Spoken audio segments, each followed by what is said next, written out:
Olá para você que está assistindo e ouvindo aqui o Pode Ser Café. Hoje eu estou aqui no Galaxy com o Márcio, fundador do Galaxy. Podemos falar de fundador, cara? Isso, pode ser. Pode ser Fundador. fundador? Tranquilo, então.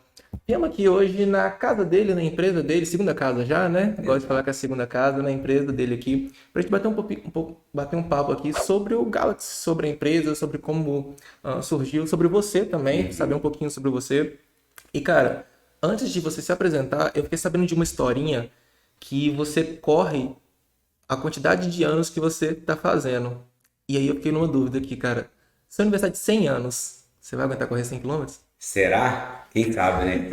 Acredito que não, né? Na verdade, cada ano que passa fica mais difícil, né? Completar o desafio.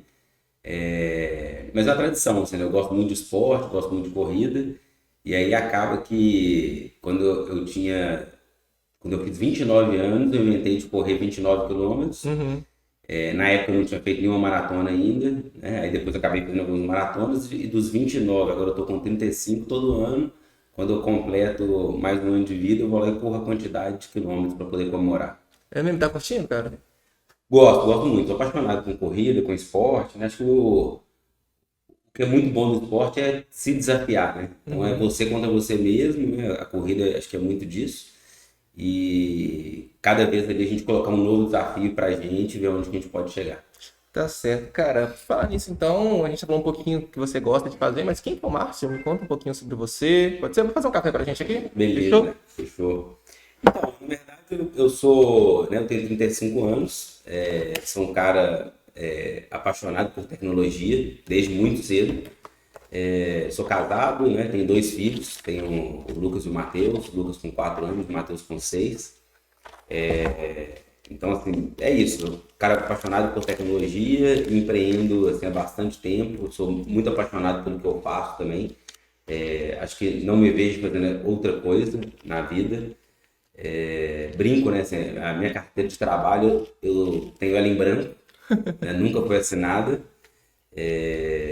Eu tirei porque lá atrás, quando eu fiz acho que 16 anos, minha mãe falou assim: não, você tem que tirar a carteira de trabalho. Então eu fui lá e Uhum. tirei, mas acabou que eu nunca usei ela para nada, né? Porque eu cheguei a fazer alguns estágios e tal, mas a maior parte da minha vida mesmo realmente eu passei empreendendo.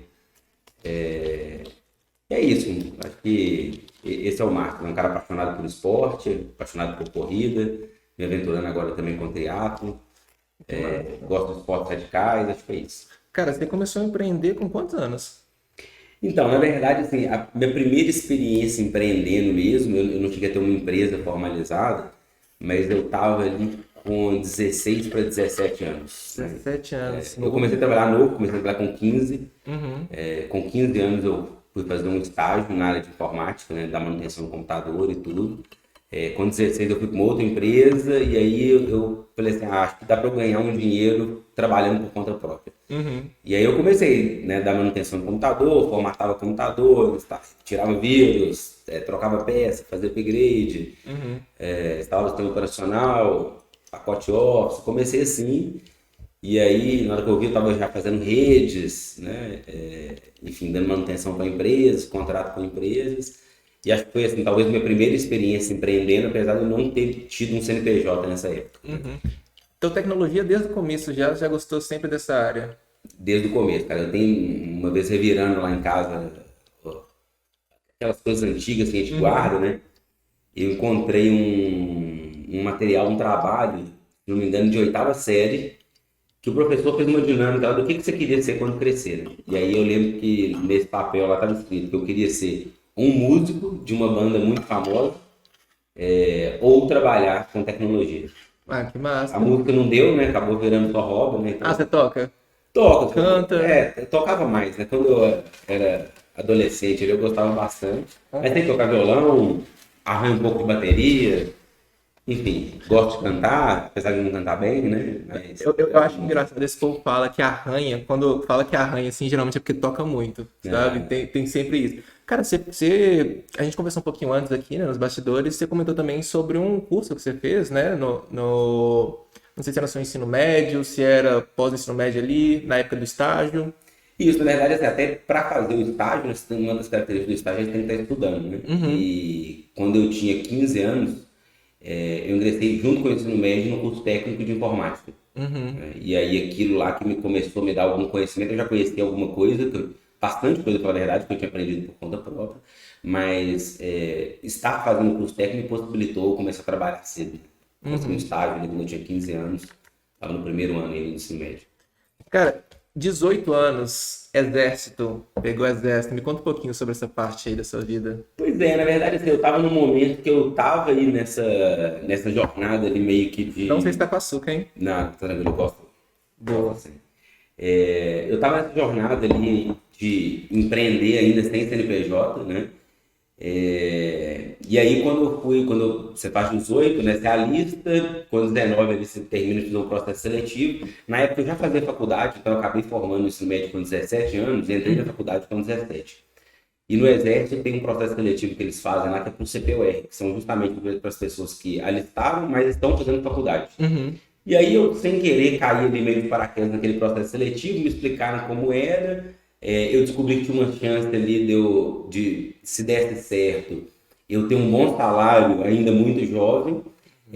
Eu já gostava, assim, do Exército, pelo histórico familiar, assim, né? Meu avô, ele foi para a Segunda Guerra Mundial, então ele é ex-combatente e tudo. E aí eu fui passando o processo seletivo, as coisas foram acontecendo, na hora que eu assustei eu estava dentro. No processo seletivo passavam 50 pessoas, na hora que eu assustei eu estava dentro e fiz o curso. Então durante o ano ali de alistamento eu fiz um curso. Esse curso é um curso que eles fazem para formar o que eles chamam de oficial da reserva. Né? O oficial da reserva é um oficial que é formado, mas que não necessariamente ele vai seguir carreira. Porém, eles pegam ali os melhores alunos desse curso e convidam para continuar na ativa no Exército. Eu acabei ficando bem colocado, fui convidado para continuar, e aí eu continuei no Exército ainda por mais 2 anos e meio. Então fiquei ao todo 3 anos e meio no Exército. Hoje eu sou segundo tenente da reserva.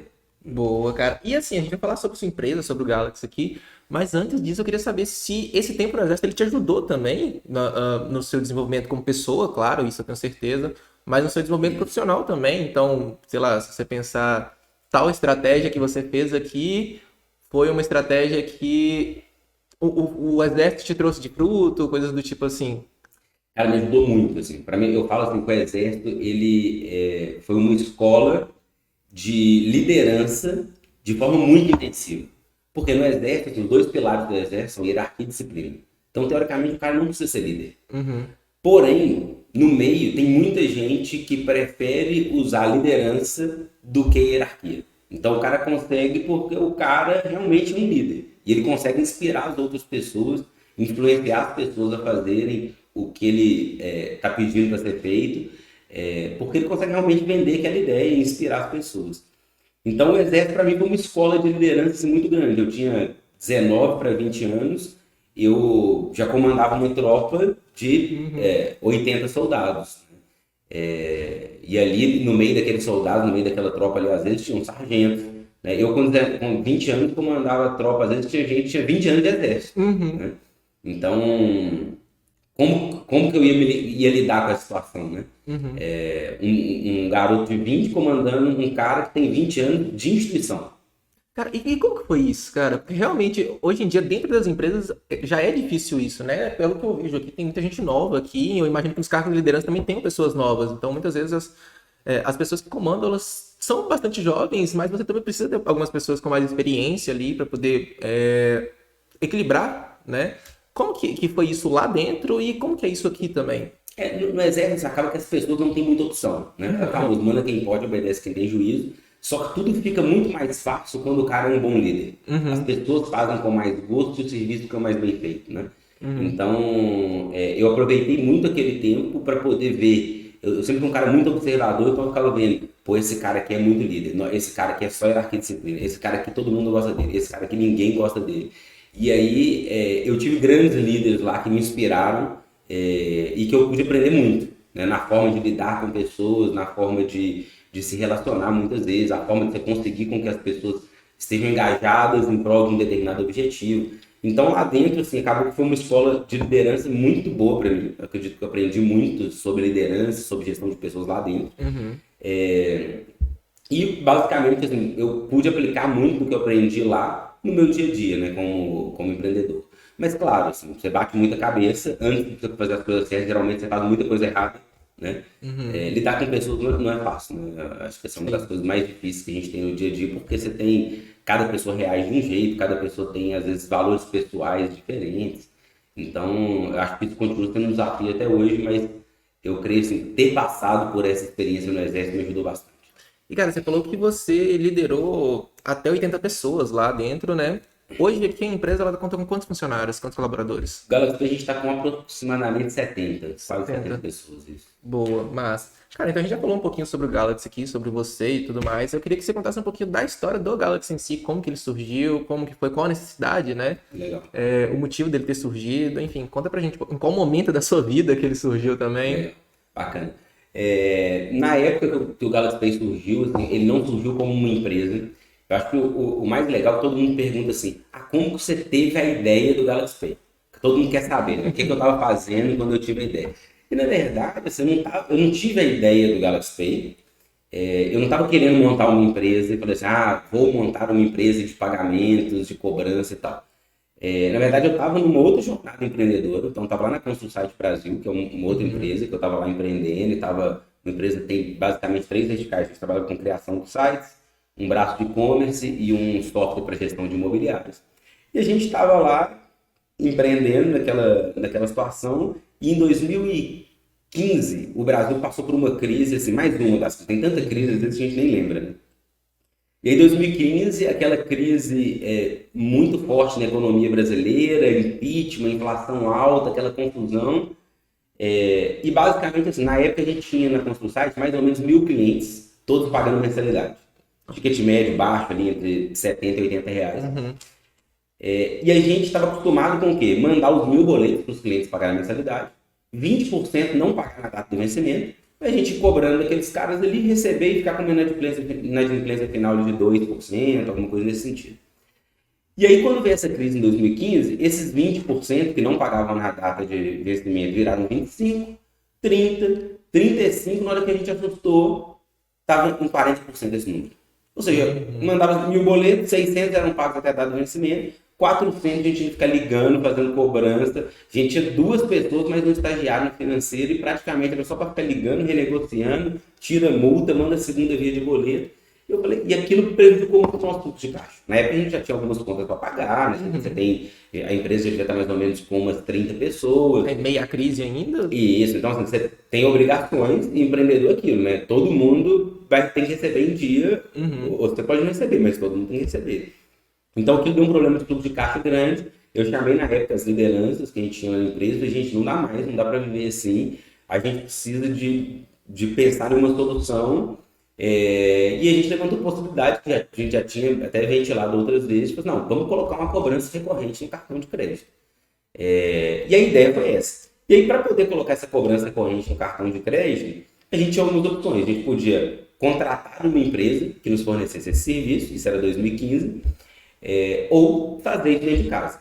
A primeira ideia foi contratar uma empresa. Eu fui no mercado, busquei, não encontrei muito o que a gente procurava. Tinha algumas empresas, tinha Superlógico, mas eu ia ter que trocar o RP inteiro da empresa. Tinha a Vind, né, que até um concorrente nosso que serviu bastante de inspiração, que na época estava começando ainda, a gente procurou as APIs, por algum motivo não atendiam a gente do jeito que a gente precisava.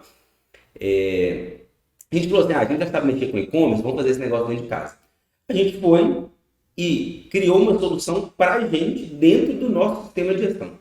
Ou seja, não montou empresa nenhuma de cobrança. A gente montou uma solução para atender a própria empresa. E ela ficou pronta quando, cara? 2015 mesmo? Isso foi 2015 mesmo. Então, assim, eu chamei minha CTO na época, eu falei com ela assim, Daiane, vai para casa, finge que você está de férias semana que vem, volta com esse negócio pronto. Ela foi para casa, ficou lá focada nisso, voltou, estava pronto. E aí, beleza, a gente começou a pegar aquelas 3 pessoas que a gente tinha no financeiro e falar assim, ó, na hora que for ligar para o cliente para cobrar agora, quando o cliente pedir para tirar juros e multa, fala assim, ó, só tiro se eu for pagar no cartão de crédito. E aí a gente começou a mandar link de cartão de crédito para esses caras irem cadastrando. A gente foi virando a base de boleto para cartão de crédito. Aquilo foi melhorando, reduzindo a nossa inadimplência, reduzindo os atrasos. E o nosso fluxo de caixa foi melhorando, então essa solução super funcionou para a gente. E ao mesmo tempo que a gente fez isso, alguns clientes nossos começaram a nos perguntar que solução que é essa que você está usando aí para fazer essa cobrança de mensalidade no cartão de crédito. Eu também preciso desse negócio. A gente falava assim, não, a gente fez pra gente isso aqui, não tem solução não. Aí o cliente perguntava, quanto que custa para fazer um para mim? Também quer. Aí na hora que começou o cliente perguntar, quanto custa para fazer um para mim? Eu falei assim, caramba. Aí veio o insight, pessoal. Tem mais gente que está sofrendo dos mesmos problemas que a gente está sofrendo aqui. E aquilo, assim, foi um estalo, e aí eu fui, assim, eu sempre tive muito, não sei se na época era ansiedade, mas eu sempre fui um cara, assim, que gosta de tomar, quando eu tenho decisões convictas, eu gosto que elas sejam executadas de forma rápida. Então, amigo, para o que tá fazendo, estou muito convicto nisso aqui, tendo que fazer, tem que acontecer, vai, pega um final de semana e faz, mutirão e tal. E aí eu, mais uma vez, falei com o nosso CTO, falei assim, vai para casa, você tá de férias, desenhamos ali numa tarde de quinta-feira o que seria o MVP desse produto. Ela foi para casa, codou esse negócio, voltou na semana seguinte, então em 4 dias ela codou, na sexta-feira ela já estava de volta.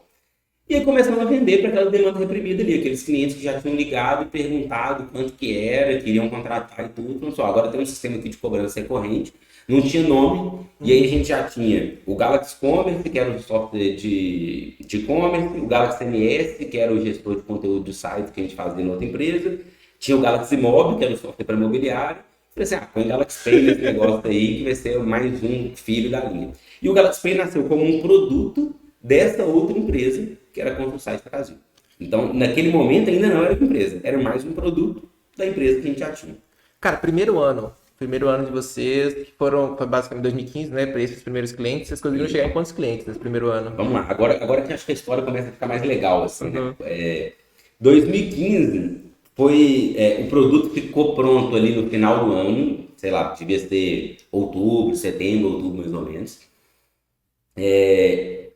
E ali, assim, a gente atendeu uma demanda reprimida, conquistando ali mais ou menos uns 30, 40 clientes naquele primeiro ano. E aí, assim, eu estava super empolgado, né? Começar 2016 com software novo. E ali começaram a vir os primeiros desafios. Havia, assim, aquelas primeiras... o empreendedor, muitas vezes, ele é testado, né? Ao longo de uma jornada, você é testado várias vezes, né? E eu acho que muita gente acaba desistindo quando é testado de uma forma mais forte. Eu não fazia a menor ideia aonde eu estava me metendo, né? Então, mexer com meio de pagamento e tal, assim, é algo que realmente não é trivial.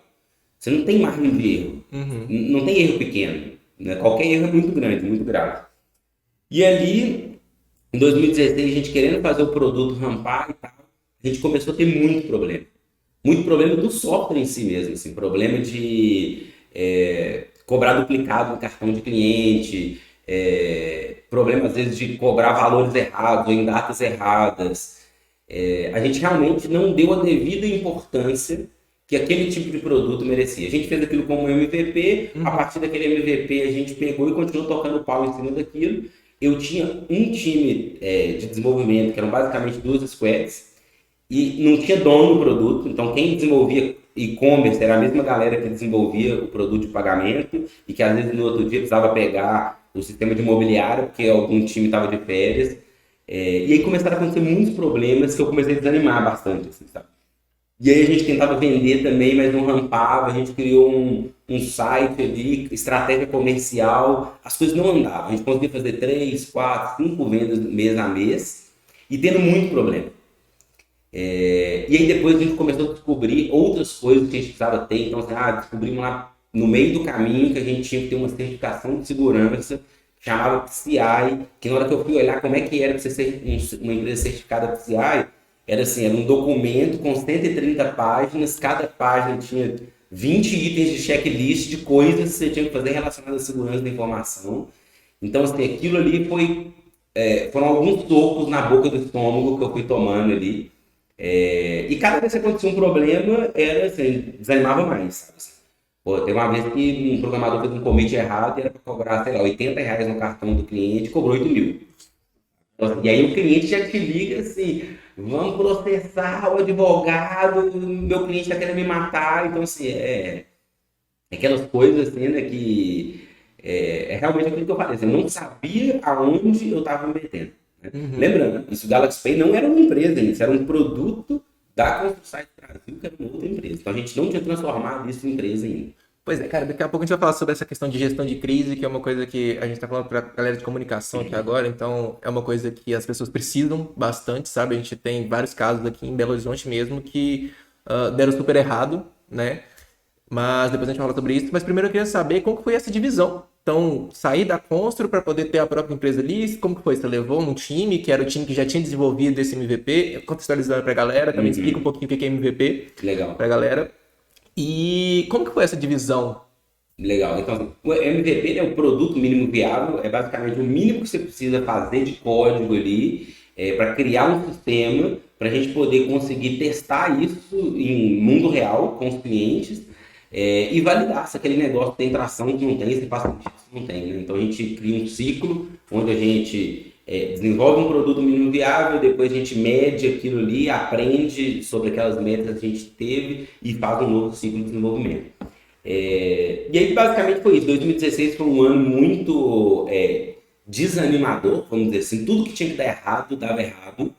E eu fui desanimando, até que, assim, 2017 eu acabei deixando o Galaxy Pay de lado. Deixa em banho-maria. Assim, quando eu falava assim na sala, gente, tem um bug aqui no Galaxy Pay, o cliente ligou, assim, era nítido. A cara de todo mundo, de todos os devs que a gente tinha, assim, os caras falavam assim, caramba, que assim, um dava dor de barriga, o outro dava, sabe, suadeira, então assim, aquilo tava ruim. E aí, assim, em 2017 eu deixei o produto em banho-maria, falei assim, ó, não vamos fazer mais nenhum commit nesse negócio aqui, deixa isso aqui que eu vou decidir o que eu vou fazer. E 2017, que não, foi um ano de recuperação ali da economia brasileira e tal. E aí os outros produtos da empresa estavam caminhando bem, foi um ano que a gente cresceu bastante.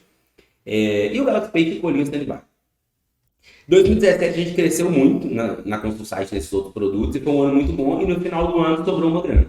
Então acabou 2017, sobrou uma grana e aí eu tinha basicamente duas opções. Eu podia distribuir o lucro, né, daquele dinheiro que sobrou, ou podia investir em alguma coisa na empresa. Né? Então o Galaxy Pay sempre foi bootstrap, né? Uma empresa que se autofinanciou. Bootstrap é a startup que não recebe investimento externo, né? Ela cresce, gera receita e reinveste aquela própria receita ali que é gerada pelos clientes e vai crescendo de forma orgânica ali, sem necessidade de um investimento externo, sem aplicar um investimento externo.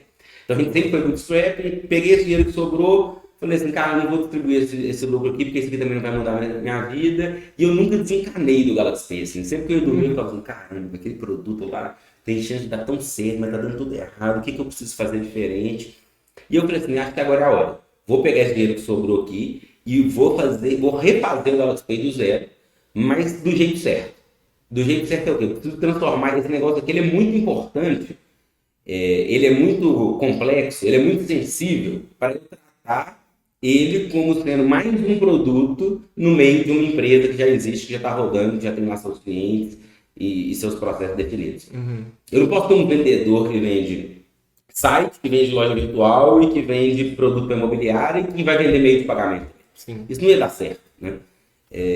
Basicamente isso aí era eu fazendo tudo errado, né? Querendo fazer um negócio que meio que não tinha jeito de ser feito. E aí, 2017 acabou, eu peguei essa grana e falei, vamos fazer um spin-off. Chamei lá 2 programadores muito bons que a gente tinha na ConstruSite para poder vir para o projeto do Galaxy Pay, para esse CNPJ novo que a gente estava abrindo.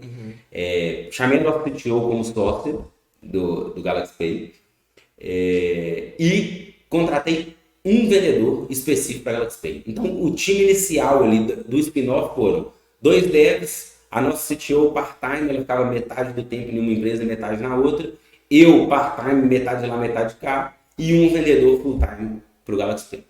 Basicamente, esse foi o time inicial. E aí, em fevereiro de 2018, a gente fez o seguinte, jogou tudo fora que a gente tinha construído o Galaxy Pay, pegou todo o aprendizado que a gente teve no passado, construiu do zero a ferramenta, de forma bem mais pensada ali, e a gente demorou mais ou menos uns 45 a 50 dias para lançar o novo MVP, que já tinha praticamente tudo que o anterior tinha.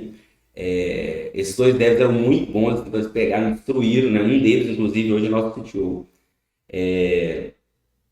Criamos lá o sistema novo e botamos para rodar.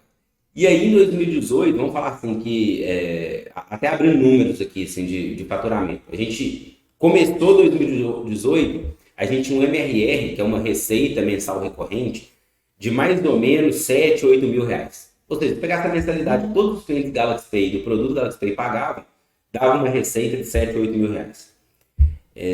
A gente lançou esse produto mais ou menos ali em abril, produto novo, e a gente terminou o ano com um MRR de mais ou menos uns 75, 80 mil reais. Então, assim, o que a gente ficou 2 anos tentando fazer e dando errado, em 8 meses a gente conseguiu fazer o negócio virar. E o que mudou de um formato para o outro? Basicamente, a palavra é uma, é foco. Antes eu tinha um programador que tinha que pensar em 10 coisas, um vendedor que tinha que pensar em 10 coisas, ou eu estava muito focado em outras coisas, a nossa CTO que acaba focando em muita coisa. O que a gente fez? Tinha 2 devs que só acordava, almoçava, dormia pensando em Galaxy Pay. Eu tinha um vendedor que tinha meta só de Galaxy Pay. E esse foi o time inicial, e rapidinho assim, a demanda aumentou, a gente teve que contratar alguém para o time de atendimento, que ia ser específico Galaxy Pay. Marketing a gente ainda fazia em conjunto com outro time, a gente conseguiu alocar uma pessoa específica para pensar só em Galaxy Pay. E à medida que a gente foi fazendo as coisas com foco e dedicação para o Galaxy Pay, as coisas começaram a acontecer. E aí a gente foi superando os desafios um a um, muitos desafios, assim, cada dia um desafio diferente. O empreendedor ele passa por coisas assim que muitas vezes só ele sabe, assim, sabe?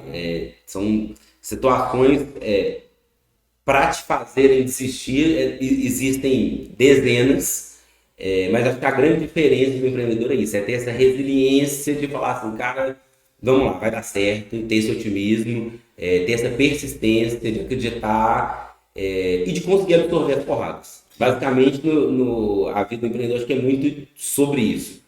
Um dia você toma um soco na boca do estômago, você perde o ar, você roda o braço, mas você não tem muito tempo para poder ficar lamentando. Né? No dia seguinte, você já tem que estar pensando: o que eu vou fazer diferente agora para eu poder conseguir passar dessa fase. Né? Sim. E acho que foi muito isso. Assim, a jornada do Galaxy Pay reflete muito isso. Muito, assim, em vários momentos a gente se deparou com problemas grandes que a gente fala assim: e agora? Como é que vai ser? Como é que vão ser os próximos passos? Como é que eu saio agora desse ponto para o próximo? E no final sempre dava certo, a gente sempre encontrava uma solução, sempre conseguia superar, e acho que assim vem sendo ao longo do tempo. Boa, cara, isso é bom. E aqui, você falou sobre essa mudança, né, do antigo para o novo, que vocês refizeram tudo ali. E já pegando esse gancho da gestão de crise, cara, como que foi para vocês mostrarem para esses clientes que, tipo, ó, isso aqui acabou, agora a gente tem uma coisa nova que não vai ter esses problemas antigos aqui mais. Como que vocês fizeram isso? Na verdade, comunicação? eu falo que é o seguinte: os clientes que ainda estavam com a gente no comecinho de 2018, eles eram muito guerreiros. Os caras eram muito fiéis, sabe? A gente tem clientes aqui que são clientes até hoje, e esses caras passaram mal, assim, sabe? Eu falei, cara, esse cara não largou o Galaxy Pay até hoje e não larga mais não. Porque, assim, foram tantos problemas, principalmente dessa época que não existia Galaxy Pay ainda, que ele era um produto, né?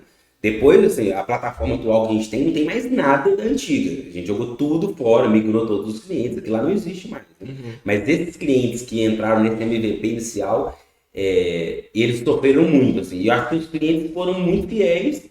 E eu acho que o que fez também a gente conseguir segurar esses caras foi sempre jogar limpo, sabe? A gente sempre jogou muito limpo. Eles estavam cientes que era um MVP?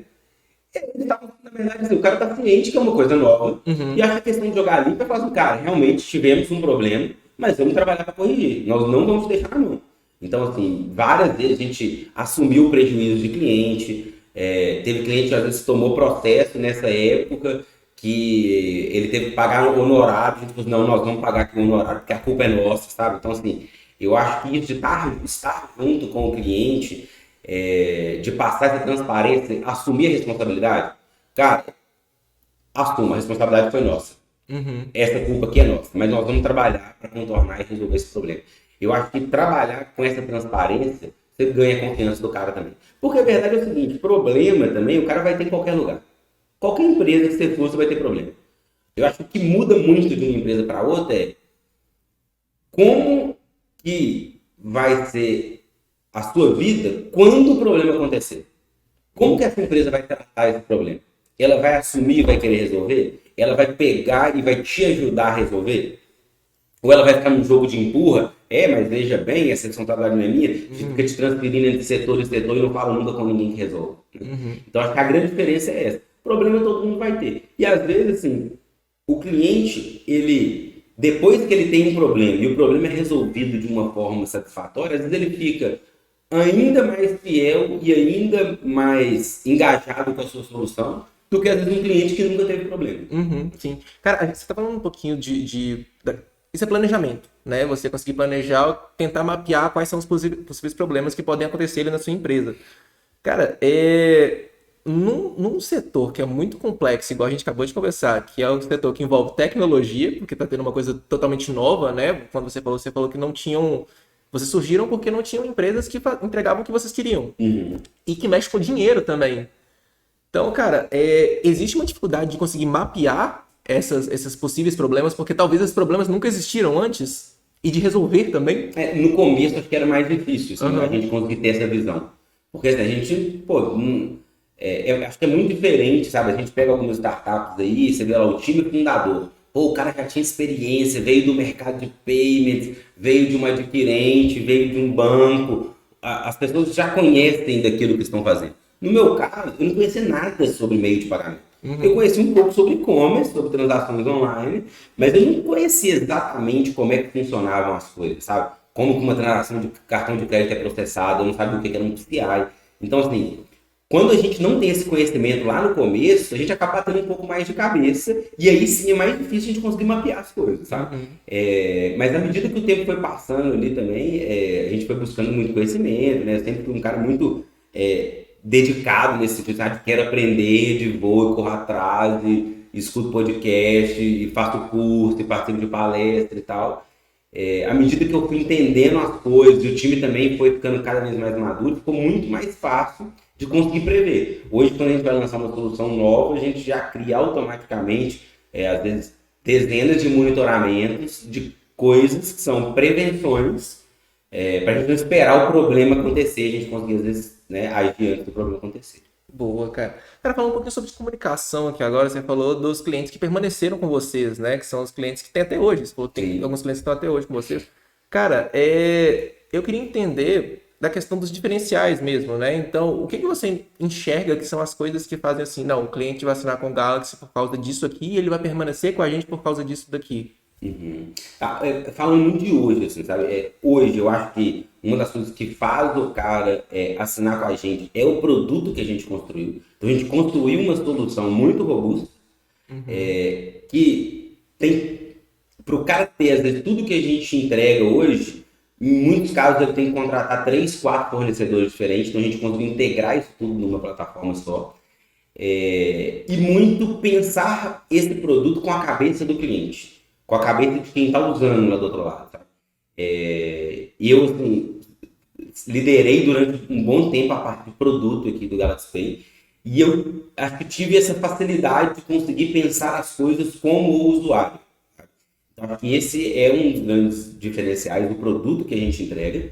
E eu acho que uma coisa que a gente tenta entregar também de forma assim, acima da média é a questão do atendimento e relacionamento com o cliente. Né?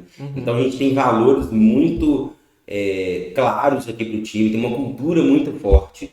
E eu acho que isso acaba refletindo nesse relacionamento com o cliente, na transparência com o cliente, nesse negócio de querer resolver, sabe? Se tem uma coisa aqui que a gente fala muito e repete, é que a gente não aceita terceirização de culpa. A gente precisa de pessoas aqui dentro que sejam protagonistas da sua carreira, protagonistas da sua atividade, pessoas que querem pegar e querem resolver, pessoas que não que são inconformadas no sentido de, se eu estou vendo alguma coisa em outro setor que está atrapalhando, elas têm super liberdade para poder chegar e sugerir melhoria e querer assumir mais responsabilidade e puxar coisas para elas, sabe?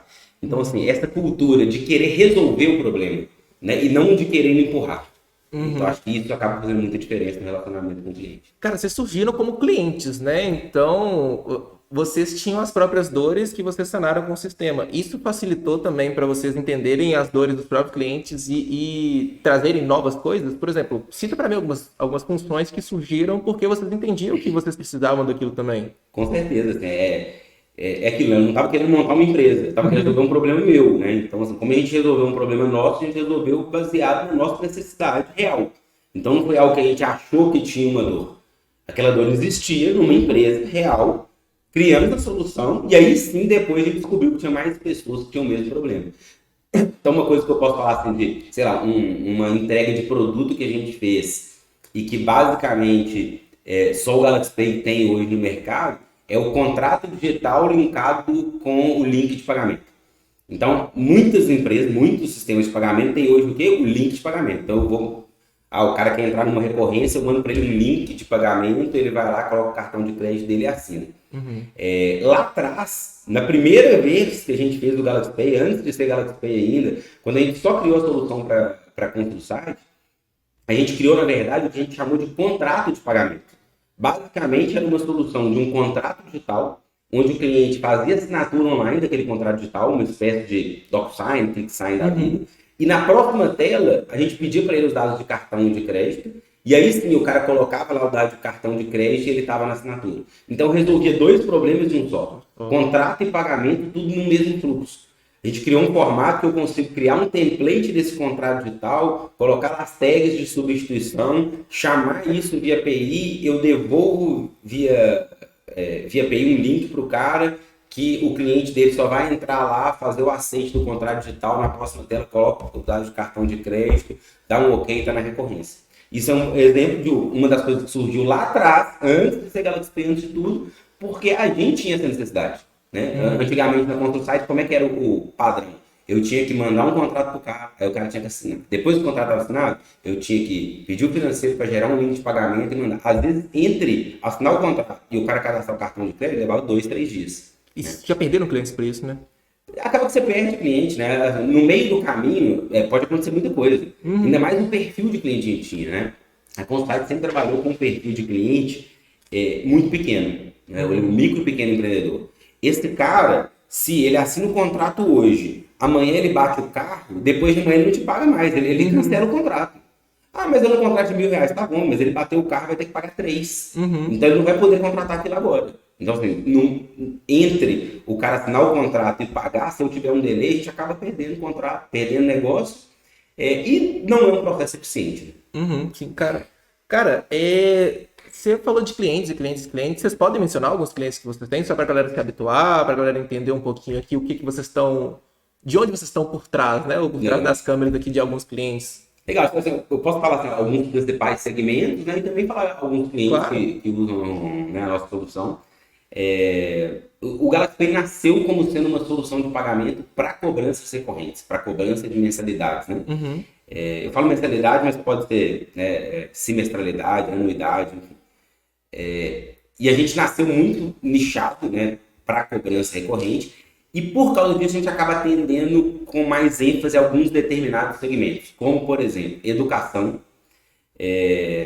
Então a gente tem educação, academias, foi um dos primeiros segmentos que a gente começou, né, o segmento fitness. A gente tem provedores de internet. A gente tem muito provedor de internet. A gente está, às vezes, na capital, não imagina a quantidade de provedores que existem. Eu trabalhei numa agência que era focada em provedores de internet, cara, e tem Exatamente. muito. No Brasil são mais ou menos, cada um fala um número, né, mas mais ou menos 25 a 30 mil provedores de internet. Porque a gente está na capital, aqui a gente vê 3, 4, 5. Os principais aí. Na hora que você vai para o interior, você vai no Nordeste, então às vezes em um bairro tem 20. Num quarteirão tem 20 provedores. Então a gente atende muito provedores de internet. Segmento funerário, assim, é outro segmento que tem muita recorrência. A parte de saúde, estética, odontologia, enfim, acho que esses são os principais segmentos que a gente atende. E de clientes, eu posso falar alguns, né? A gente tem a Laserfest, que é um cliente, que é uma rede de clínicas, mais de 200 unidades de depilação a laser.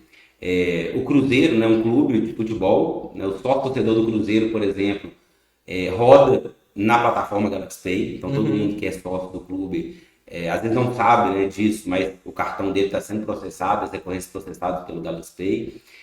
Enfim, tem outros clubes de futebol, enfim, tem algumas outras empresas aqui que talvez é difícil citar nome por questões contratuais, né, mas acho que deu para ter uma noção boa. Deu boa. Cara, eu tô vendo a sua camisa, Galaxy Pay by Cellcoin agora. Antes de perguntar sobre a Cellcoin, Cara, a gente tomou um cafezinho aqui com a galera da Coffee Mais que mandou pra gente. Então, eles mandaram um mimo pra você também, se você quiser abrir, Ó, quiser dar uma olhadinha aí. ó, obrigado.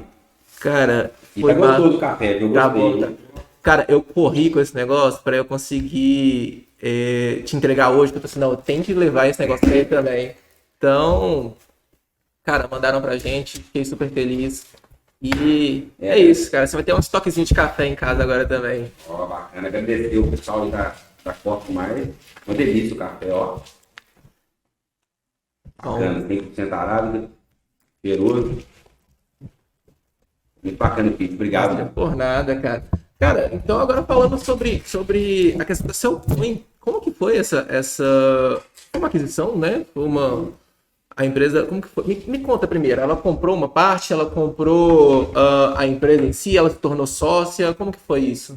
Legal, então, na verdade, o Galaxy Pay a gente continua naquela jornada bootstrap. Então, para falar a verdade, assim, quando eu montei o Galaxy Pay, eu fundei o CNPJ, decidi fazer a spin-off, a gente via nas notícias, a empresa, startup tal, captou tantos milhões de reais de investimento, startup tal, captou tantos milhões de... Só que eu pensava assim, pô, isso não é para mim, isso aqui é para outro negócio, isso aqui é para um cara que tá grande já. Uhum, Então, eu não conhecia muito bem esse mundo de venture capital, de VC e tal.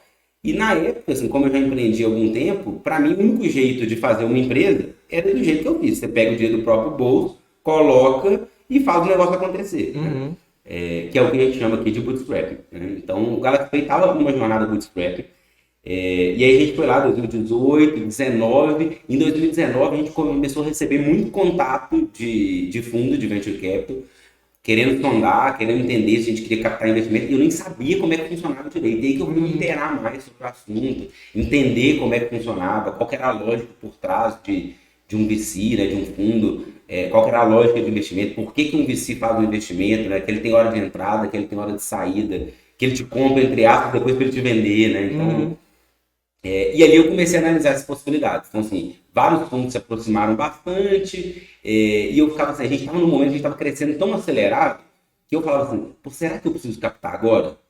Não, acho que dá para captar um pouquinho mais para frente. Eu não tinha a convicção do que eu ia fazer com o dinheiro quando eu captasse, e eu tinha a convicção de que a gente ia perder eficiência. O uhum, Galaxy Pay, a gente era uma empresa muito enxuta e muito eficiente. A gente fazia muito com muito pouco. A gente sempre teve essa característica de fazer muito com muito pouco. uhum, Então, assim, desde o mês 6 ali a gente já estava break vago, né? Pô, até mesmo porque a gente não tinha muito dinheiro para queimar, aquele dinheiro inicial que eu coloquei lá era pouco. E aquele negócio, quando você não tem outra opção, a única opção é essa, a única opção é fazer uma empresa que gera caixa, uhum, você vai gerar caixa porque ou você vai fazer isso ou então você vai morrer, não tem opção. Então a gente continuou nessa jornada bootstrap, gerando caixa, e ali a gente já estava gerando algum caixa, e 100% do caixa que a gente gerava, a gente reinvestia na empresa. Tá, esse mês aqui sobrou 30 mil. Eu pegava esses 30 mil, era dinheiro a mais que eu investia em contratação de pessoas, em marketing. Mês que vem sobrou 40. Eu pegava esses 40 e voltava para dentro da empresa. E fazendo tudo ainda de forma muito enxuta. uhum, Né? Para fazer ali o mais com menos, era um time enxuto, com folha salarial baixa, que era o que dava para fazer, vendendo muito sonho para a galera. E os VCs se aproximando e a gente querendo entender ali, eu falando assim, cara, acho que não preciso captar agora, acho que dá para captar daqui 6 meses. Aí chegava daqui 6 meses, eu falei assim, nossa, cara, mas nos últimos 6 meses nós dobramos de tamanho. E agora está gerando mais caro, então acho que dá para segurar mais 6 meses. E eu fui segurando, segurando, segurando, até que chegou um momento que o Banco Central começou a mudar as regulações e começou a exigir da gente um capital social mais alto. Então, em determinado momento, para a gente virar um participante do Pix, que foi lá em 2020, a gente tinha que conseguir integralizar R$ 1 milhão no capital social da empresa. uhum, Só que como é que eu ia fazer isso? Eu tinha que fazer a empresa dar lucro e crescer. Quase que uma coisa é quase que contra a outra, né? Ainda mais a empresa que está em early stage, está no começo da vida, ou ela cresce ou ela dá lucro. Né? Geralmente é assim, né? Principalmente as empresas que são capitalizadas por fundos de venture capital. E eu tinha esse desafio de fazer a empresa crescer e dar lucro para eu poder distribuir esse lucro e injetar o capital social da empresa. E aí, na hora que chegou a hora que a gente tinha uma data X, que a gente tinha conseguido colocar R$ 1 milhão no capital social da empresa, eu falei assim, caramba, agora eu acho que não vai dar. Agora não vai dar, porque a gente tem data para poder colocar esse capital social. Se eu não colocasse, eu não poderia ser um participante do Pix. Se eu não fosse participante do Pix, eu ia sair atrás, porque os meus concorrentes vão ter e a gente não vai ser. Imagina o Galaxy Pay, todos os concorrentes ofertando Pix, a gente não. E aí a gente começou a correr atrás, segura mais despesa, eu fui lá na ConstruSite, segura despesa também. E aí, cara, a gente fez assim, num período de 6 meses, a gente fez todos os esforços do mundo para a gente poder conseguir integralizar esse capital social, e a gente conseguiu integralizar esse capital social. Basicamente, assim, eu rapei as contas da ConstruSite, toda a reserva que a gente tinha, rapei tudo que tinha no Galaxy Pay, de tudo que dava para distribuir lucro, que a gente distribuiu para integralizar esse lucro acumulado no capital social da empresa, e aí conseguimos passar esse período de R$ 1 milhão para a gente poder virar participante do Pix. Conseguimos entrar no participante do Pix e falei assim, não, agora a gente consegue segurar mais um pouco. E eu eles sempre segurando, assim, por quê? Quando a gente começou lá atrás, a primeira vez que conversei com um VC, o valuation era um. Quando eu conversei com um VC 6 meses depois, o valuation estimado era outro. Um ano depois era algo absurdamente diferente. E o valuation mudava muito rápido, porque assim, o faturamento da empresa crescia muito mês a mês. E aí chegou em 2021, o Banco Central mudou a regra mais uma vez. Então, eu tinha que ter 1 milhão de capital social, e aí já não era 1 milhão mais. Para eu poder ser uma IP, uma instituição de pagamento, autorizada pelo Banco Central, o capital social mínimo já era de 3 milhões, não era de 1. Eu falei, cara, agora não dá. Não tem como eu fazer essa empresa gerar mais 2 milhões de lucro. Né? Lucro, assim, você tem que pagar o imposto de renda. Não é de EBITDA, né? De lucro mesmo. Lucro líquido. Eu falei, cara, agora não dá. Agora eu vou ter que escolher um caminho. Hoje a gente tinha duas opções, basicamente. Hoje a gente ia para um caminho de VC, de fundo de venture capital, onde a gente ia vender, entre aspas, um pedaço da empresa para receber um capital que a gente ia aportar na empresa e fazer uma jornada de um pouco mais de longo prazo. Né? O VC, geralmente, quando ele entra, ele espera que o founder fique ali 6, 7 anos, pelo menos, né? Nessa jornada até ele fazer a saída dele. Ou então a gente tinha uma outra opção, que seria fazer a venda para um estratégico. Né? E, simultaneamente, a gente começou ali a conversar com alguns estratégicos. Alguns investidores estratégicos começaram a nos procurar, interessados em dizer, pô, quero conhecer mais, quero número, queria saber um pouco mais, aí você assina o NDA e tal. A gente deve ter conversado mais ou menos ali com uns 7 ou 8 estratégicos ao longo de 2021. Só que existe uma diferença muito grande, né, entre você assinar um NDA ali, que é um termo de confidencialidade, e as coisas realmente acontecerem, é um mundo de coisas. Então, assim, a gente quase chegou a fechar um deal, a gente chegou a assinar um term sheet, né, que era tipo um pré-acordo com o estratégico, e aí tudo aconteceu, fizemos due diligence aos 48 do segundo tempo, tudo deu errado, desfazemos. Até que apareceu o Cellcoin, né, em 2021, e assim, dentro dos estratégias que a gente estava conversando, a Cellcoin é que fazia mais sentido para o nosso negócio. Porque a Cellcoin é uma empresa enorme, que tem uma experiência já no mercado de meios de pagamento assim, muito grande, que movimenta bilhões de reais todos os meses, né? E que era muito forte na parte de cash out. O que é o cash out? É mandar dinheiro para fora. Então, pagamento de conta, recarga de celular, né, os convênios ali, contas de água, luz, telefone, gás, internet, impostos, débitos veiculares. Então, a Cellcoin já era muito forte em cash out, em mandar dinheiro para fora. E o Galaxy Pay tinha algo complementar ao que a Cellcoin tinha, que é o cash-in, é botar dinheiro para dentro. Nosso lado, a gente está no lado do cash-in, é botar dinheiro para dentro, é fazer o nosso cliente receber via boleto, via Pix, via cartão. Então, a Cellcoin é muito forte em fazer o cash out e não tinha nada para cash in. Então, para a gente, eu enxerguei assim, uma oportunidade muito clara de, se a gente se unir aqui a Cellcoin, a gente consegue, às vezes, crescer muito mais do que eu captar um dinheiro com um VC aqui e ter que crescer meio que a qualquer custo aqui, blitzscaling, né, metodologia lá de contrata, queima, investe, só depois você vai se preocupar com o lucro, com eficiência dos processos e tudo. Então, assim, fazia muito mais sentido para o meu perfil, para aquilo que eu estava buscando como empreendedor. Acho que veio uma proposta interessante também, onde eu não só estava fazendo ali a venda das ações, mas eu estava me tornando um acionista da Cellcoin.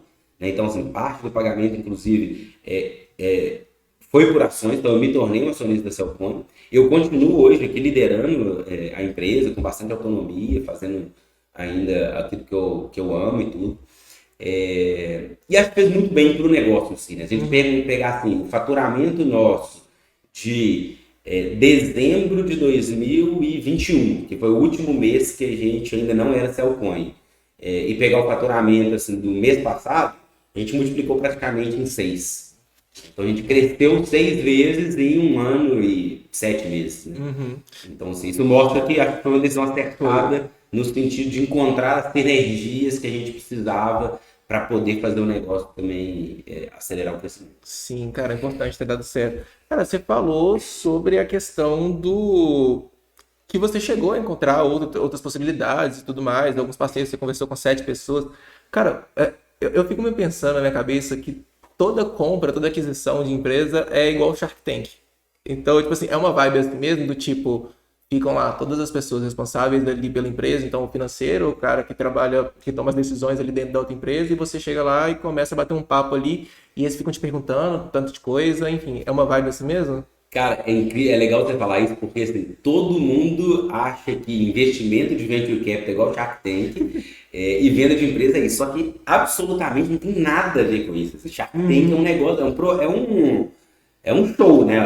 Sei lá, é um show de TV. A última coisa que é um fundo de investimento, assim, absolutamente, não tem absolutamente nada a ver com aquilo ali, sabe? Aquilo lá acho que é um show ali criado, né, para vender audiência e tal, mas definitivamente não tem nada a ver com aquilo, né? Assim, vender uma empresa é algo muito complexo, né? Assim, acho que tanto os VCs que a gente conversava e tudo, que faziam o follow-up com a gente ali, a gente estava sempre conversando, mandando número, fazendo reuniões e tudo.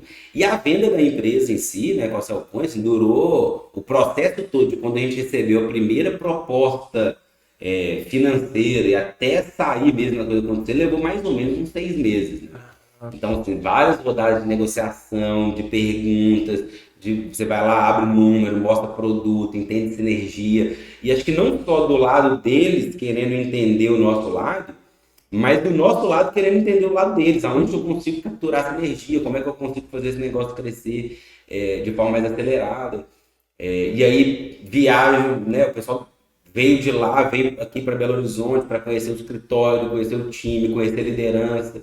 Aí eu fui para lá também para poder conhecer. Então, assim, quase que primeiro você tem um namoro ali para depois você fazer um casamento. Assim, não é uma decisão fácil de ser tomada. Então, acho que ela tem que ser tomada com muito cuidado. Assim, na hora que, mesmo depois que está tudo certo, em termos ali de valores, aspectos contratuais e tal, ainda tem assim, alguns cuidados que você tem que tomar, né, na hora de realmente bater o martelo. Cara, você falou a questão da decisão, né? É uma decisão difícil, mas também é uma decisão difícil empresarialmente, mas também tem o seu pessoal, né? Você fundou a empresa, você começou a empresa, então acaba sendo um filho seu, né? O seu terceiro filho ali. Cara, como que foi pra você pra desapegar disso, pra poder falar assim, não, realmente, porque você poderia muito bem deixar e sair atrás dos seus concorrentes, por exemplo, mas você continuar tendo aquilo para você. Como que foi ser esse altruísta, você pensar mais na empresa, no crescimento da empresa, do que em ter isso como posse, que acaba sendo uma dificuldade de muita gente também. Cara, assim, na verdade, acho que eu nunca tive essa dificuldade, esse apego, assim, de possessividade, sabe, assim. Mas, é claro, eu tenho um carinho muito grande, né, por isso aqui, assim, dediquei e dedico ainda muitas horas da minha vida aqui, né, às vezes a família até sofre, né, você chega em casa tarde, viaja e tal, então assim, você acaba abrindo mão de muita coisa por causa, né, desse sonho, mas eu nunca tive, assim, esse apego de possessividade, sabe, assim. Tem um carinho muito grande, mas sempre, assim, em todas as decisões, muito pensando que vai ser melhor para o negócio, sabe? Eu acho que esse é o ponto principal. O que vai ser melhor para o negócio? Então, assim, se eu conseguir algo que vai ser melhor para o negócio e que vai ser bom também para mim, eu realmente assim, não tive essa dificuldade, sabe? Assim, de ter eu tenho que desapegar, né? Essa sensação de possessividade de filho e tal, não tive isso. Mas e se falassem assim, eu aprofundando agora, né? E se falassem assim que você não, que eles trariam outra pessoa para poder gerenciar a empresa aqui? Se fosse lá atrás, não toparia. Não toparia. Assim, acho que eu tenho um ciclo para cumprir aqui dentro. Tem muita coisa que eu quero fazer, que eu queria fazer e que eu quero fazer ainda. Então isso é condição, inclusive lá atrás. Cara, se fosse né, com praticamente todos que a gente conversou ali, se for para vamos comprar aqui o Galaxy Pay e vamos matar o negócio entre aspas, ou vamos incorporar aqui, destruir tudo que foi feito e pegar a carteira de cliente, definitivamente eu não teria feito o negócio. Uhum. Eu só fiz o negócio porque realmente estava muito alinhado com o que eu queria para a empresa, né?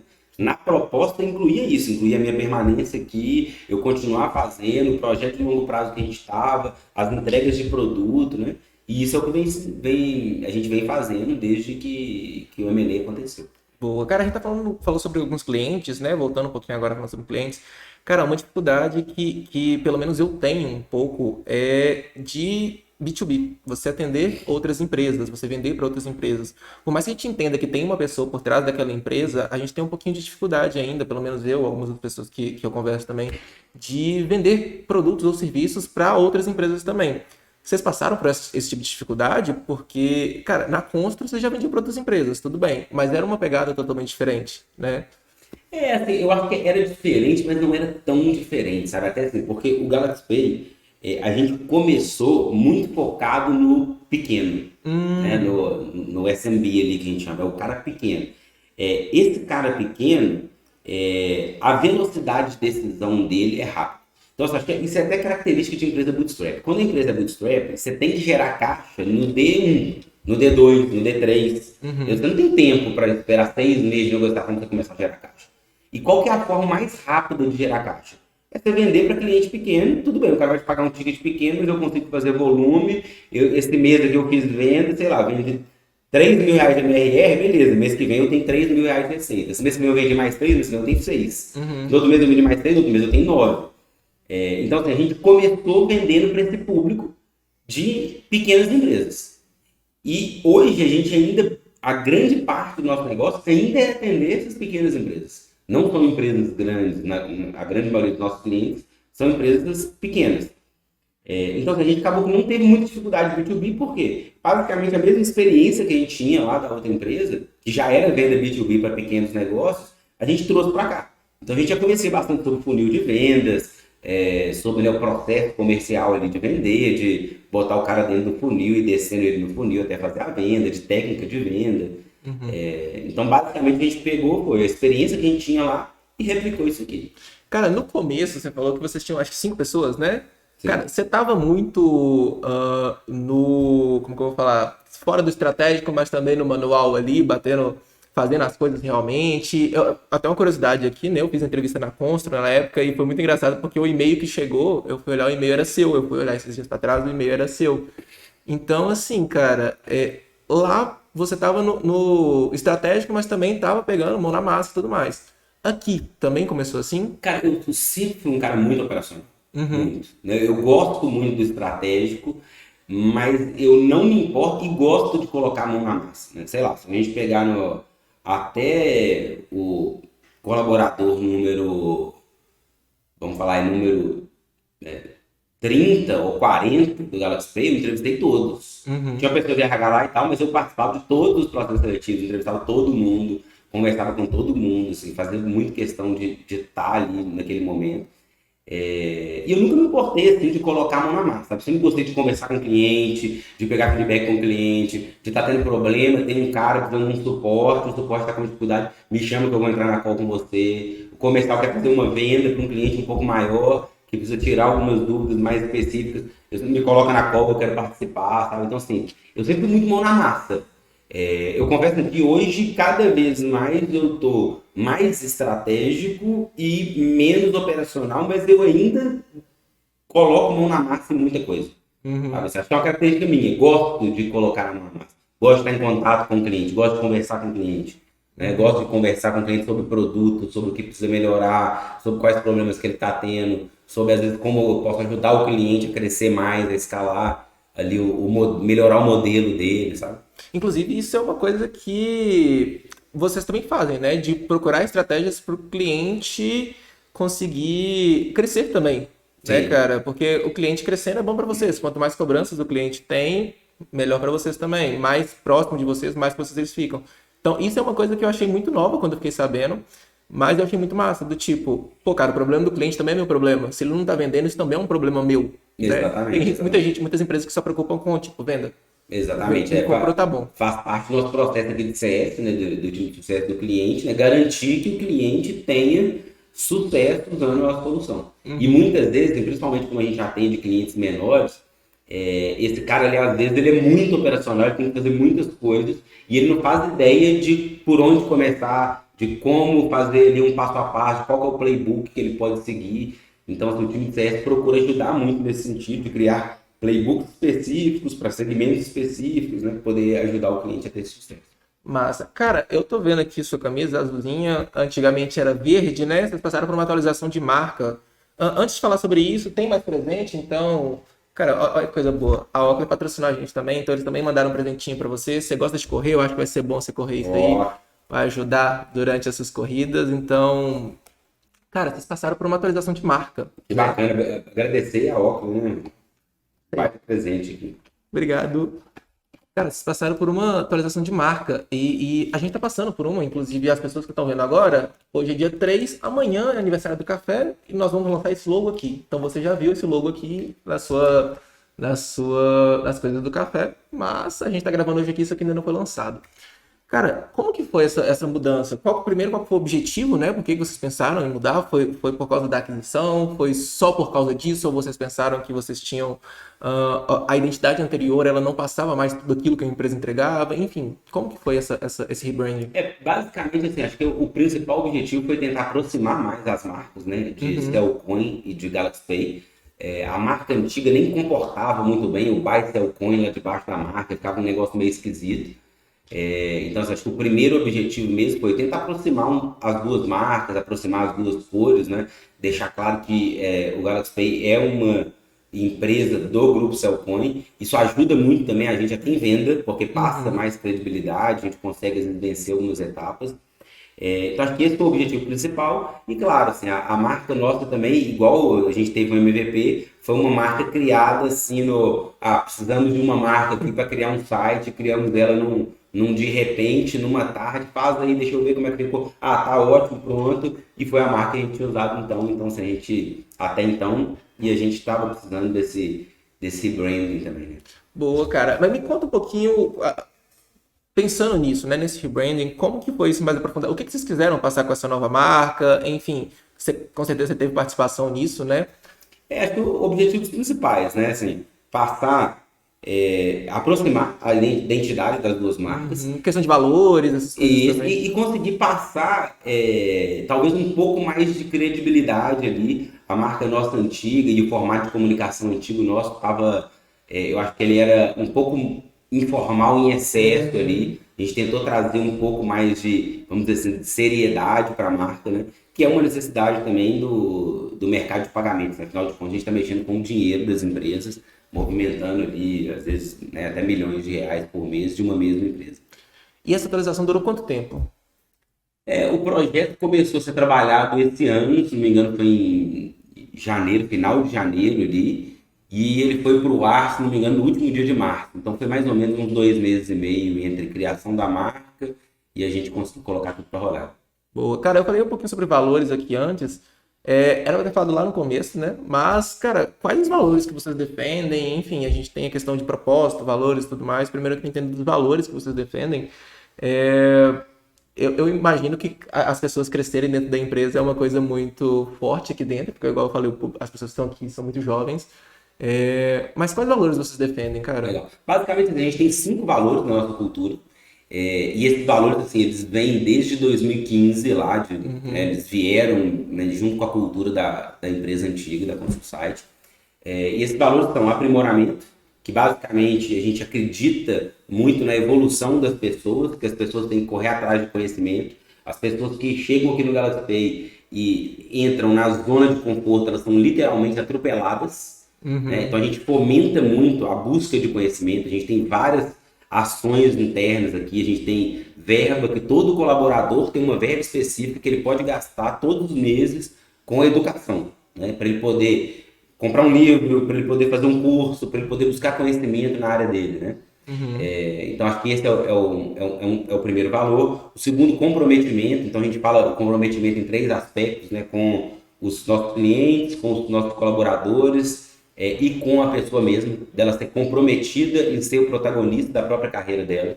Essa parte de comprometimento diz muito respeito àquilo de não terceirizar a culpa, de assumir a responsabilidade, né, quando vê algum problema. Um outro valor nosso é flexibilidade com responsabilidade. Então, a gente fala aqui que quase sempre, quase tudo pode, no sentido de chegar mais cedo, ser mais tarde, emendar um feriado, trabalhar mais num dia, menos no outro. A gente só cobra muito que as pessoas consigam usar essa flexibilidade com responsabilidade, né? Principalmente agora com a questão do home office e tudo. Falando até do home office, a gente está hoje num regime híbrido aqui. Então, a gente trabalha no regime híbrido. Praticamente todos os nossos colaboradores vêm dia sim, dia não na empresa. Claro, com bastante flexibilidade, mas na média vem um dia sim, dia não. A gente chegou a ficar remoto um tempo, na época da pandemia, mas pela nossa cultura, o modelo presencial ainda funciona muito bem, né? Ele ajuda muito, principalmente na hora de rampar as pessoas novas que chegam no time, e ajuda muito na disseminação da cultura. Então, flexibilidade com responsabilidade. O outro valor, faça junto e cresça junto. Então, a gente tem muito entranhado isso na nossa cultura, de contratar pessoas, geralmente júnior, e formar essas pessoas aqui dentro, né? A gente é muito caracterizado por isso. Posso falar assim, um exemplo, no time nosso de tecnologia, a gente tem mais ou menos, vamos falar aqui, 20 programadores. Desses 20, nenhum, a gente nunca contratou ninguém pleno nem sênior. Todos eles foram contratados como programadores júnior e hoje a gente tem sênior, pleno, mas eles cresceram aqui dentro. Então a gente contrata hoje, a gente tem metodologias de ensino, assim, a gente contrata o primeiro mês, o cara fica só estudando, participando de trilhas de treinamento, para ele poder aprender e executar aqui dentro. E a gente valoriza muito essas pessoas que querem aprender, que querem evoluir e crescer aqui dentro da empresa. E acho que quando a gente faz isso também, a própria pessoa acaba valorizando mais a empresa também. Sim, cara, eu tava tendo um papo desse com a Micaele sobre isso, porque não é fácil você entrar no mercado financeiro e não é fácil entrar no mercado de tecnologia. Então eu tô perguntando a ela, cara, como que funciona a galera de atendimento? Se a pessoa de atendimento, ela chega, ela tem uma imersão, enfim, como que funciona isso? E ela me explicou a questão que realmente tem o onboarding, que é muito forte, né?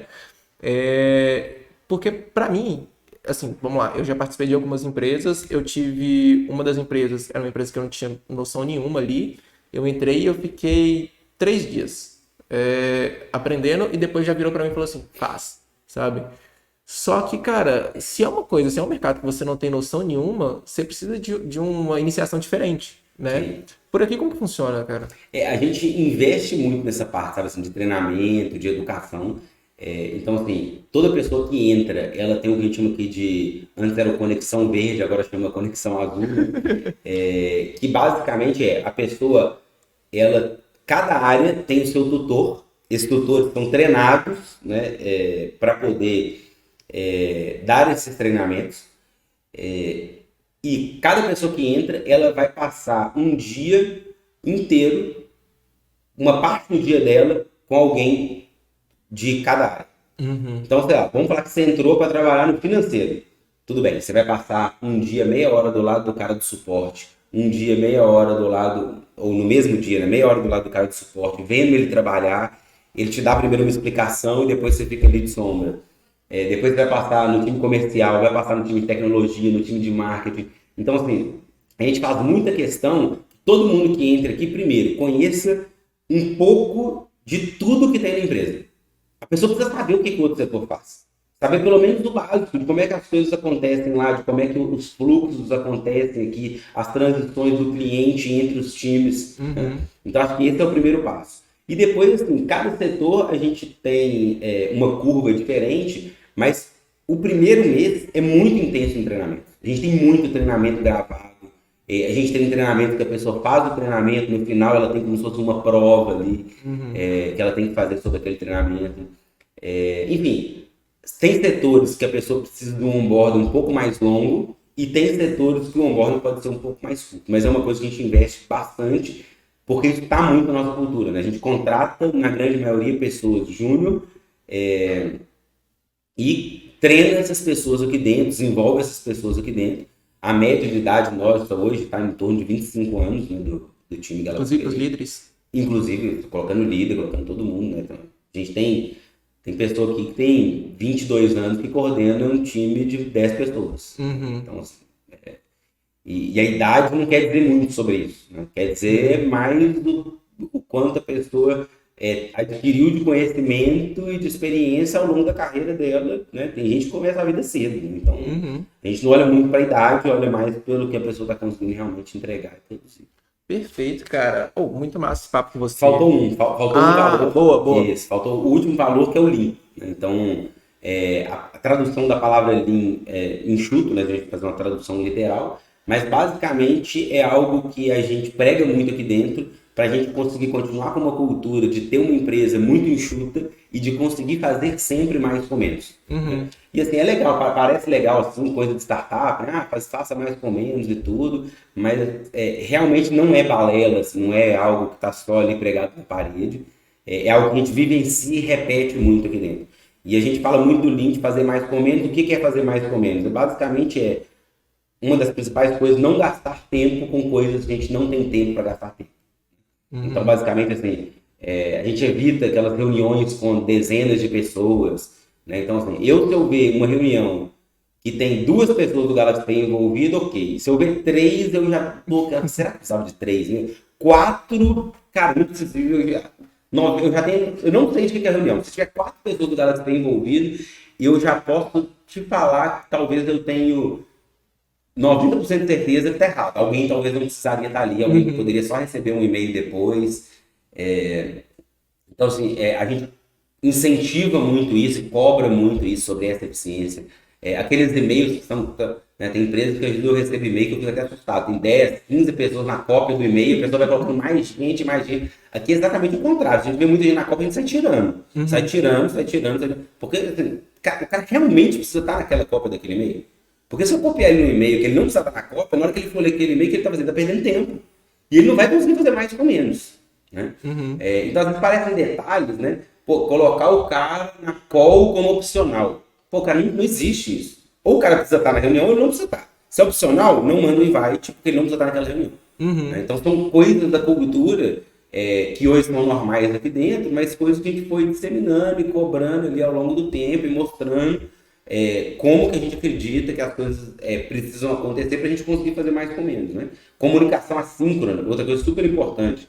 Tem gente que vai comunicar de forma assim que manda oi, tudo bem? E não manda mais nada. Para ali, oi, tudo bem. E aí, às vezes, você vai ver aquela mensagem daqui 3 horas. Aí você manda, tudo bem, e você? Aí o cara manda, por aqui tá tudo bem. Até essa conversa terminar, às vezes levou 3 dias. Isso não funciona. Então, comunicação assim tem que ser como? Cara, oi, bom dia, e já fala logo o que você quer, com a maior quantidade de detalhes possível, para eu conseguir te responder com uma resposta. Se eu tiver que te responder uma comunicação assíncrona com uma pergunta, é porque deu errado. Né? O ideal é que a comunicação é assíncrona. Eu não vou estar lá para te responder a hora que, assim, imediatamente a hora que você me mandou aquela mensagem. Então, são detalhes, às vezes, que a gente vai somando e isso faz com que a gente consiga fazer mais com menos. Né? Então, eu dei alguns exemplos aqui, mas na nossa reunião de Culture Code, eu faço até hoje, né? Todo mundo que entra na empresa, tem uma reunião que eu não abro mão, que é a reunião de Culture Code. Que é a reunião de código de cultura, que basicamente é o quê? Falar sobre esses 5 valores que eu falei aqui. E aí, nessa parte de linha, eu pego e dou assim, dezenas de exemplos de coisas que a gente não pode fazer e de coisas que a gente deve fazer. Aqui eu consegui dar, sei lá, 4, 5 exemplos que mostram bem um pouco desse lean na nossa cultura. Boa, cara, eu ia encerrar, mas você falou uma coisa que me deu uma luzinha aqui. Cara, metas. Cada setor tem sua meta. Como que funcionam as metas aqui dentro, cara? Eu já vi que você trabalha com OKRs, né? OKRs. Isso. Como que funciona aqui dentro? Isso, basicamente é isso. Assim, a gente, cada gestor tem uma liberdade muito grande, assim, de escolher, talvez, como vai avaliar os times, né? Então a gente dá muita autonomia para os gestores. Mas, de um modo geral, cada time tem suas OKRs e tem suas metas. Geralmente, cada pessoa individualmente tem suas metas individuais. E as pessoas são avaliadas, inclusive, por essas metas individuais. As pessoas basicamente são avaliadas aqui em 2 critérios. A gente faz um ciclo de avaliação semestral e elas são avaliadas basicamente em 2 critérios. critérios comportamentais, que elas são avaliadas nesses 5 valores, e o outro, os critérios de entrega, relacionados à entrega, a resultado, que são baseados nas OKRs ali e nas metas individuais, né? Então tem as metas das equipes e as metas individuais. E eu perguntei essa questão da meta porque você falou que, pô, o cara não precisa estar na reunião, pra que ele tá na reunião? Cara, as metas não vão ser batidas ou vão ser batidas pelo tempo que você deixa a pessoa fazer o trabalho dela. Então, se ela não tá conseguindo fazer o trabalho dela, essa pessoa não vai conseguir bater uma meta, sabe? Então... Tem gente que só participa de reunião, né? O cara não trabalha, né? Aham. É até engraçado, uma vez eu tava conversando com um cara de um adquirente, né? Não é bom falar o nome. E aí eu mandei pra ele uma mensagem, mas, pô, cara, vou ver e te falo. Eu mandei de novo. Aí, no final do dia, que deu 18h30, ele mandou uma mensagem assim: pô, Marcos, foi mal, cara. Fiquei o dia inteiro em reunião. Vou começar a trabalhar agora. Então, é como se o expediente do cara estivesse começando às 18h30, né? Porque eu fiquei o dia inteiro em reunião. Então, é uma coisa até que eu me policio bastante, sabe? Assim, procuro organizar minha agenda, fazer blocos na agenda. No passado já foi mais caos, hoje eu tenho uma agenda relativamente organizada para dar conta do meu tempo e eu cobro isso bastante dos gestores também. Cara, por que eu falei isso? Eu fiquei uma empresa, fiquei 2 meses na empresa só, eu não consegui ficar mais tempo porque eu tinha que ser o estratégico, eu tinha que ser o operacional e eu ainda tinha que participar da reunião o tempo todo. Então, assim, aquela brincadeira da reunião que podia ser um e-mail, cara, era exatamente isso. Eu tava entrando na empresa e eu perguntava, um exemplo aqui, como que envia um e-mail? O cara falou assim, vamos fazer uma reunião aqui. Sabe? Era exatamente isso. Vamos fazer uma reunião para qualquer coisa. E, cara, eu não conseguia trabalhar. Porque eu não conseguia bolar a estratégia e eu não conseguia fazer o que eu tinha bolado na estratégia. Então, muito massa ver que aqui dentro, por mais que vocês tenham um modelo híbrido, ou às vezes até foi remoto por um tempo, né? Não há necessidade 100% de todo mundo estar ali o tempo todo. Não Exato. precisa, vocês deixam as pessoas trabalharem também, né, cara? Isso é muito foda. Cara, perfeito. Muito obrigado por ter topado participar aqui. A gente tem a última pergunta, que é a de café. A gente sempre sugere a de café, pede a de café, no caso, né? Que é basicamente uma dica que você dá sobre o assunto que a gente falou aqui. A gente falou muito sobre empreendedorismo, a gente falou sobre a questão de conseguir seguir as coisas também da maneira correta, de crescer em empresa, enfim. De dicas que você dá para outras pessoas que querem fazer isso também, que estão passando talvez pela dificuldade que o Márcio com 20 anos passou, que o Márcio 3 anos atrás passou. Enfim, pode ser livro, pode ser série, pode ser podcast, pode ser uma frase, às vezes, que você ouviu, que você usa como mantra, enfim, pode ser qualquer coisa. Legal, bacana. Cara, assim, tem uma coisa que eu costumo falar muito sobre empreender, que acho que no Brasil, principalmente ali o microempreendedor, a gente tem muitos casos de pessoas que montam uma empresa, montam um negócio, para ver se vai dar certo. Então, assim, como a gente atendeu esse tipo de cliente a vida toda, e atende até hoje, né, o micro e pequeno, e muitas vezes a gente conversa com o empreendedor lá do outro cara, não, eu estou montando um negócio aqui, né, vamos ver se vai dar certo. O cara está montando para ver se vai dar certo. Eu falo assim, gente, não pode. O empreendedor não pode montar nada para ver se vai dar certo. Porque se você montar para ver se vai dar certo, já deu errado, já esquece, já pode parar por aí. Então, assim, vai montar um negócio, monte para dar certo. O que significa isso? Cara, eu vou gastar todas as minhas forças, toda a minha energia, eu vou correr atrás de conhecimento, eu vou montar estratégia, eu vou me dedicar, eu vou suar a camisa, eu vou fazer o que tiver que fazer para dar certo. Aí pode até ser que dê errado, mas você fez tudo que você podia para dar certo. E eu sinto que muitas vezes o cara, tem muita gente que prefere reclamar. Mas de problema tá todo mundo cheio. Né? A gente, não adianta você vir só com problema, você tem que conseguir pensar mais na solução. E montar um negócio para ver se vai dar certo, a chance de dar errado é muito grande. Né? Então acho que a principal coisa que eu falo sobre empreendedorismo é isso. Vai monta para dar certo. Se dedica ao máximo, se entrega, vai de cabeça.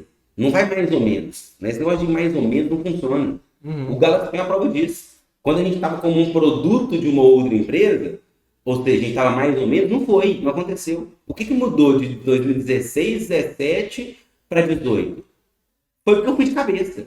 Eu não fui mais ou menos. Eu não fui assim, peraí, o mesmo vendedor que vende A, não, vamos, vou pegar esse dinheiro aqui, vou entrar, e é isso. Vamos correr o risco, mas vamos fazer tudo para dar certo. E aí o negócio aconteceu. Acho que a principal dica que eu poderia deixar aqui, acho que é essa. Cara, perfeito. Assim, muito obrigado por ter topado participar, real mesmo. Para você que está assistindo ou ouvindo aqui agora, né? Eu não sei quando esse episódio vai ser lançado, porque a gente está fazendo atualização de marca do podcast também. Mas a gente já tem outros episódios aí, podem ser 15, podem ser 14, podem ser 16, podem ser 17. Enfim, temos outros episódios aí. E você pode assistir no YouTube ou você pode ouvir no Spotify, Amazon, enfim, a sua plataforma favorita. Opa! Adicção. Na sua plataforma favorita. E é isso, cara. Muito obrigado mais uma vez e até mais, gente. É Tchau, isso aí. tchau. Obrigado. Valeu.